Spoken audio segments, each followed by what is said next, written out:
الذي هدانا لهذا وما كنا لنهتدي لولا أن هدانا الله ونشهد أن لا إله إلا الله وحده لا شريك له ونشهد أن سيدنا ونبينا وحبيبنا ومولانا محمدا عبده ورسوله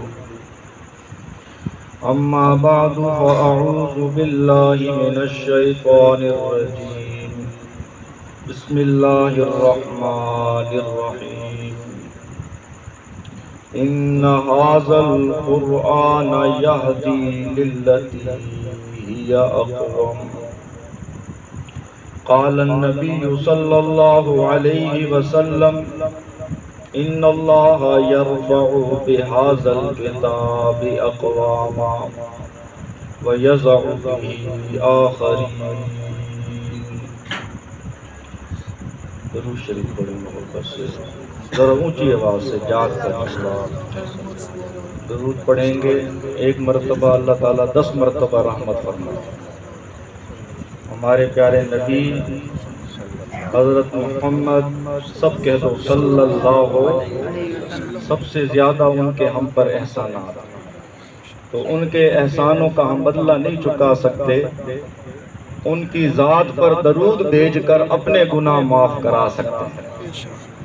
اللہم صلی علی محمد وعلی آل محمد کما صلیت علی ابراہیم وعلی آل ابراہیم انک حمید مجید. اللہم بارک علی محمد وعلی آل محمد کما بارکت علی ابراہیم وعلی آل ابراہیم انک حمید مجید. بے زبانوں کو جب وہ زبان دیتا ہے، بے زبانوں کو جب وہ زبان دیتا ہے، پڑھنے کو پھر وہ قرآن دیتا ہے. سبحان اللہ. ٹھیک ہے، سبحان اللہ کہنے پہ نہ خرچہ ہوگا نہ ہی پرچہ. انشاءاللہ جنت میں چرچا ہی چرچا. سبحان اللہ. آپ کو تو اللہ نے زبان دی ہے نا جی، جنہیں اللہ نے زبان دی ہے وہ محبت سے اللہ کا نام لیں گے، اللہ تعالیٰ کی بڑھائی بلند کریں گے. بے زبانوں کو جب وہ زبان دیتا ہے، پڑھنے کو پھر وہ قرآن دیتا ہے. بخشش پہ آتا ہے جب امت کے گناہ گاروں کی، تحفے میں گناہ گاروں کو رمضان دیتا ہے. سبحان اللہ.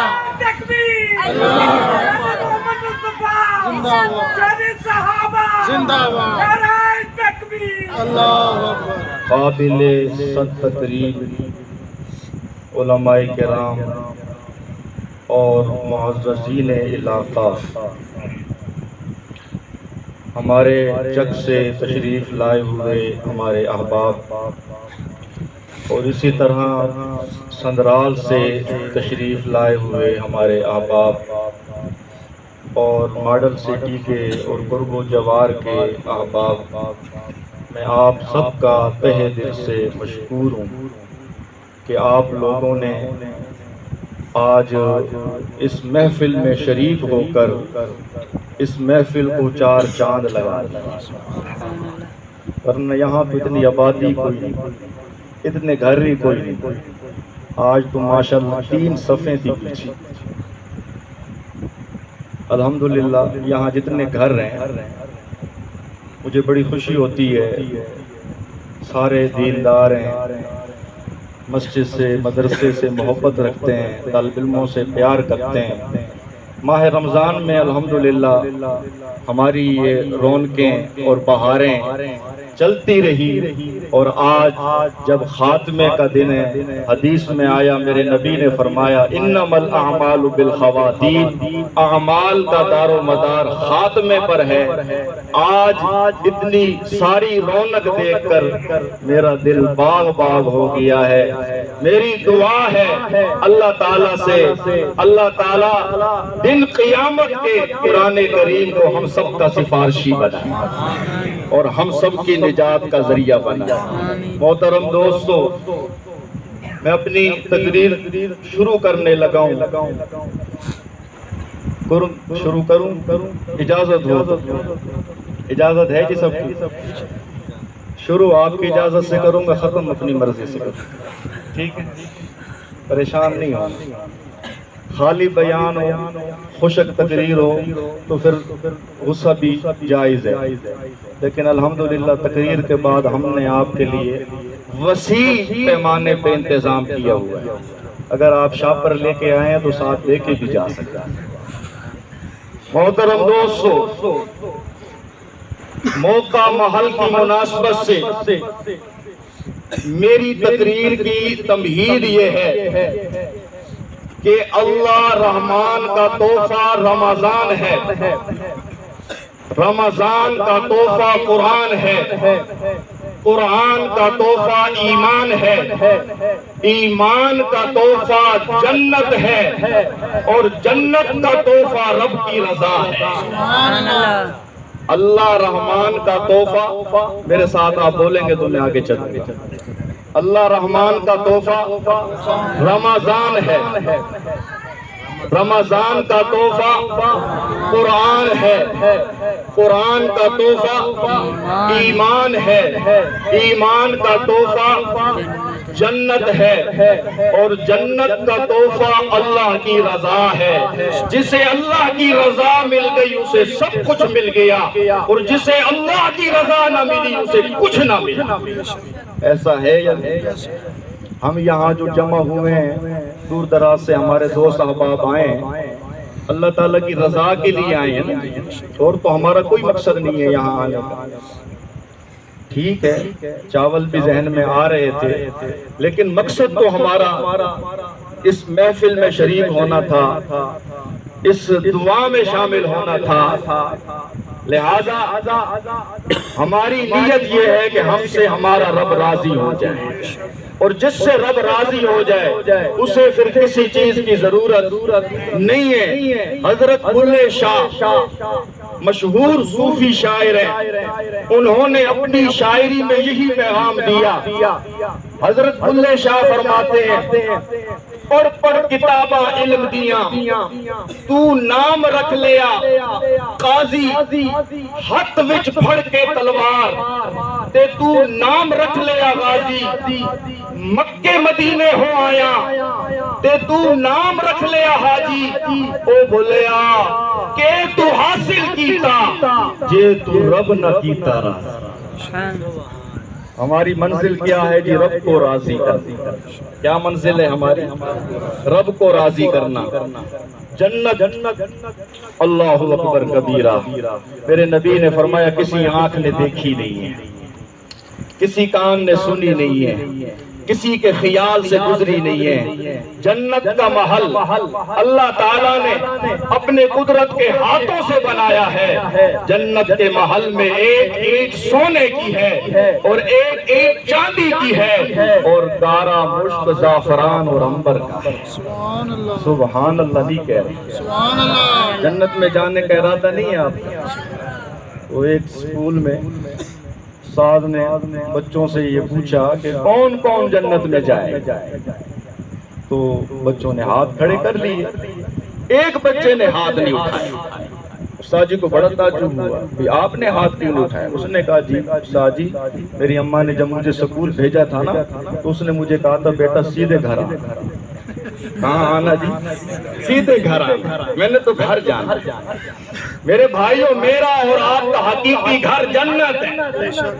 جنت ہمارے بابا حضرت آدم علیہ السلام کی وراثت ہے، جنت ہمارے بابا کی جاگیر ہے۔ پہلے اللہ نے مفت میں دے دی تھی، پھر حضرت آدم علیہ السلام بھول گئے، اللہ تعالیٰ نے فرمایا اب جاؤ دنیا میں، اب رجسٹری کرواؤ، اب انتقال کرواؤ۔ جنت کی رجسٹری انتقال کیا ہے؟ پنجگانہ نمازیں۔ جنت کی رجسٹری انتقال کیا ہے؟ رمضان کے روزے۔ جنت کی رجسٹری انتقال کیا ہے؟ صاحب نصاب ہے تو مال میں سے زکات۔ جنت کی رجسٹری انتقال کیا ہے؟ اللہ تعالیٰ نے اتنا سرمایہ دیا ہے، آنے جانے کا خرچ سفر کا اٹھا سکتا ہے، جتنے دن مکہ مدینہ میں رہے گا وہاں کا خرچہ بھی موجود ہے، شادی شدہ ہے تو پیچھے آل و عیال کا خرچہ بھی موجود ہے۔ فرمایا کہ اے بندے، نیکی کی حالت میں، ایمان کی حالت میں حج کرنا تیرا کام ہے، اور تجھے گناہوں سے ایسے پاک کرنا جیسے پیدا ہونے والا بچہ گناہوں سے پاک ہوتا ہے، یہ میرا کام ہے۔ جنت کی رجسٹری انتقال، پنجگانہ نمازیں۔ میرے نبی نے، ایک صحابی آئے دیہاتی، نو مسلم، فرمانے لگے یا رسول اللہ میں دیہاتی ہوں، ان پڑھ ہوں، میں زیادہ گہرائی میں نہیں جا سکتا، زیادہ باریکی میں آپ مجھے موٹی موٹی باتیں بتائیں جن پہ میں عمل کروں اور مجھے جنت مل جائے۔ توجہ کرنا میرے دوستو، میرے نبی نے فرمایا اچھا، دن میں 5 نمازوں کا اہتمام کر، رمضان میں روزے رکھ، مال میں سے زکات نکال، حج فرض ہے تو حج کر۔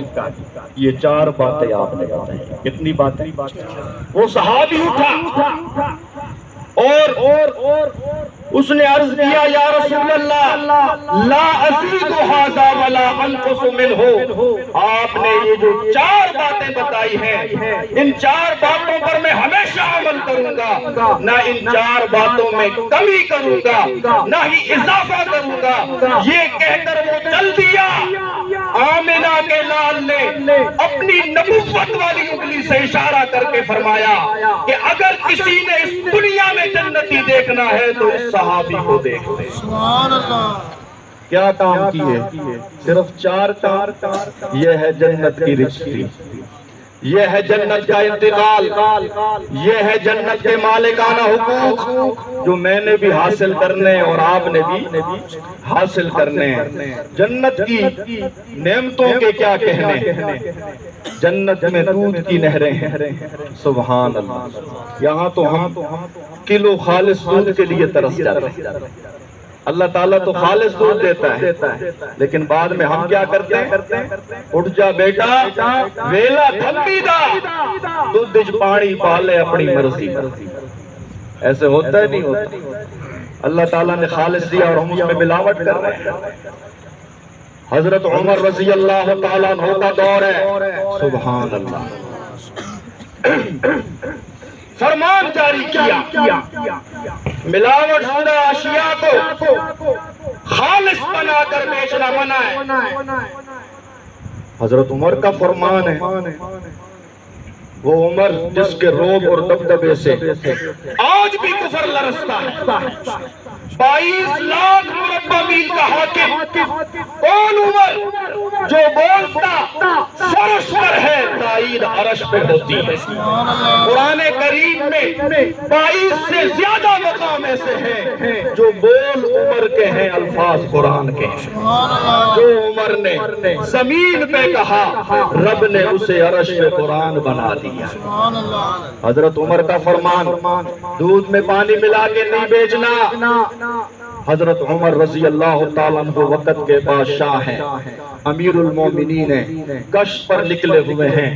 ایک گھر کے پاس سے گزرے تو اندر سے آواز آ رہی ہے، ماں اپنی بیٹی کو کہتی ہے بیٹا دودھ میں پانی ملاؤ، دودھ زیادہ ہو جائے گا، منافع ہوگا، پرافٹ ہوگا۔ وہ بچی کہتی اماں حضرت عمر کا دور ہے، حضرت عمر نے منع کیا ہے۔ ماں کہتی ہے عمر یہاں موجود نہیں، عمر نہیں دیکھ رہے۔ سبحان اللہ کہنے کے لیے تیار ہو جائے، مرد تو مرد رہے، عورتیں بھی بازی لے گئی۔ صحابہ مرد تو مرد